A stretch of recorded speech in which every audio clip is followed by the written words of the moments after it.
আসসালামু আলাইকুম। সেনাপ্রধান general Wakeruzzaman BNP chairperson Begum Khaleda জিয়ার সঙ্গে সাক্ষাৎ করেছেন। নিঃসন্দেহে এটি একটি নজিরবিহীন ঘটনা।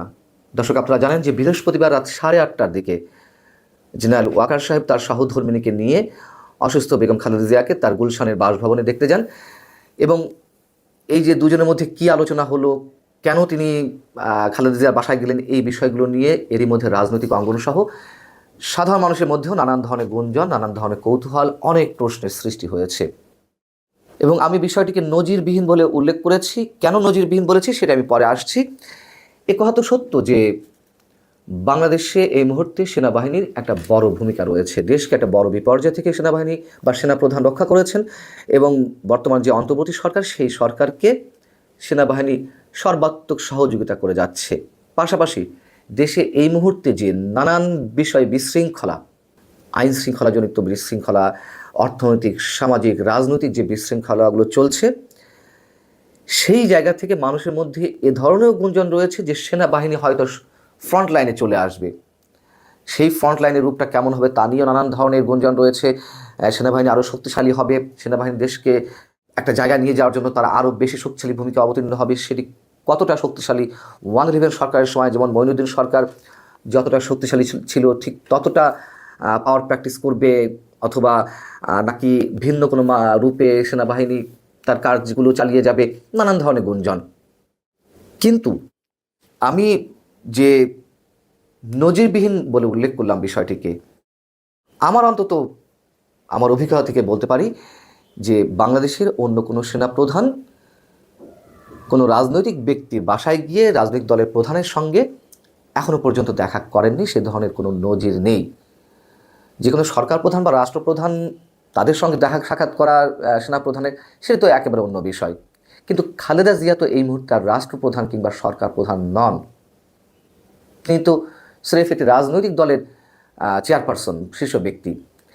এবং একথাও সত্য যে আগামীতে যে নির্বাচন অনুষ্ঠিত হতে যাচ্ছে সেটি যদি সুষ্ঠু, নিরপেক্ষ, অবাধ নির্বাচন হয়, তার মধ্য দিয়ে নিঃসন্দেহে বিএনপি ক্ষমতায় আসবে।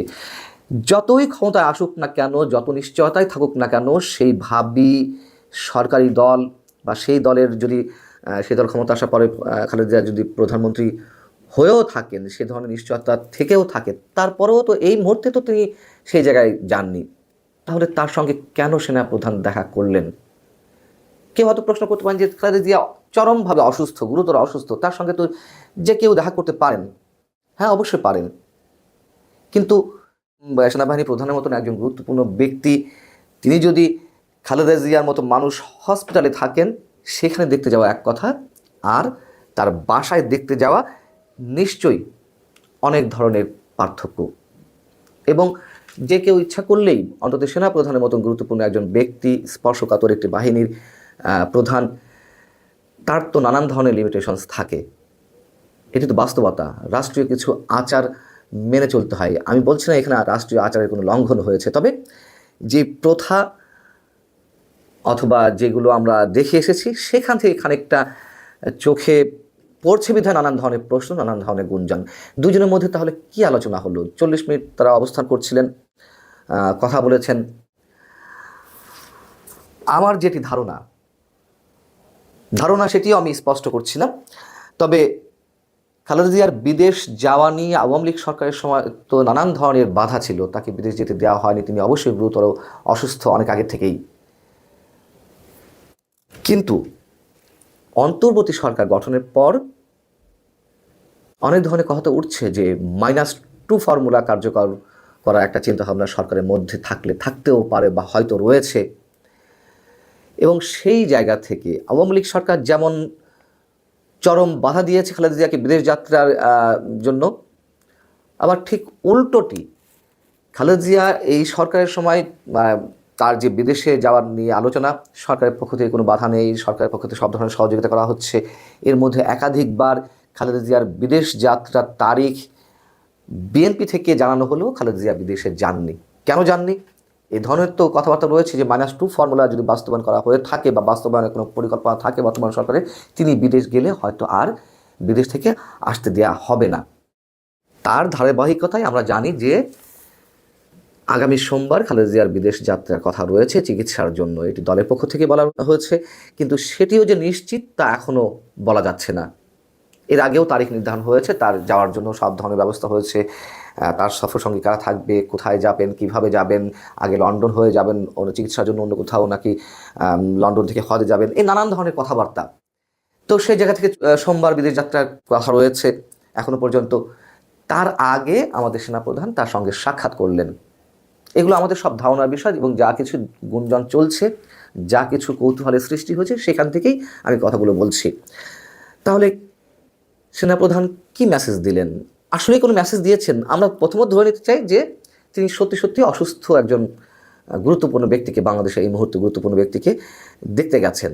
এবং কতটা গুরুত্বপূর্ণতা তো আমরা দেখেছি। সশস্ত্র বাহিনী দিবসে গত কয়েকদিন আগে সেনাকুঞ্জি যখন খালেদা জিয়া আমন্ত্রিত হয়ে গেলেন, তখন তিনি ছিলেন মধ্যমণি, এবং সেনাবাহিনীর পক্ষ থেকেও তাকে যথেষ্ট পরিমাণ সম্মান দেওয়া হয়েছে।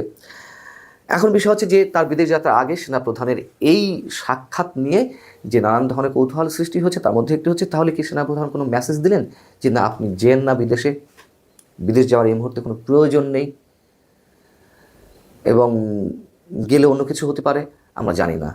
আবার এমনটাও শোনা যাচ্ছে যে না, তিনি হয়তো বলেছেন বা বলে থাকতে পারেন আপনি নিঃসংকোচে নিঃসন্দেহে আপনি আপনার চিকিৎসার জন্য যেতে পারেন, তাতে কোনো সমস্যা নেই। যত ধরনের গুঞ্জন বা গুজব যাই চলুক না কেন, যে -2 ফর্মুলা কার্যকর করা হবে, এগুলোর কোনো ভিত্তি নেই। দুটোর যে কোনো একটি হতে পারে। তবে সেনাপ্রধান জেনারেল ওয়াকারুজ্জামান শুধুমাত্র অসুস্থ মানুষকে, খালেদা জিয়ার মতো একজন গুরুত্বপূর্ণ ব্যক্তিকে যে দেখতে বাসায় গেছেন, এটি আসলে সহজে অনেকে মেনে নিতে পারছেন না। তবে অনেক কিছু ঘটতে যাচ্ছে। আমরা এই সাক্ষাতের বাইরে গিয়েও যদি মন্তব্য করি, রাজনীতিতে অনেক কিছু ঘটতে যাচ্ছে, অনেক পানি ঘোলা করা হচ্ছে, নানান পক্ষ কাজ করছে, বিদেশি ষড়যন্ত্রও রয়েছে, নিঃসন্দেহে আমরা বলতে পারি। তবে ভারতের ষড়যন্ত্র এক ধরনের, আর যুক্তরাষ্ট্রের ষড়যন্ত্র এক ধরনের। এ বিষয়ে আমি কথা বলেছি এর আগে। আল্লাহ হাফিজ, ভালো থাকুন সবাই।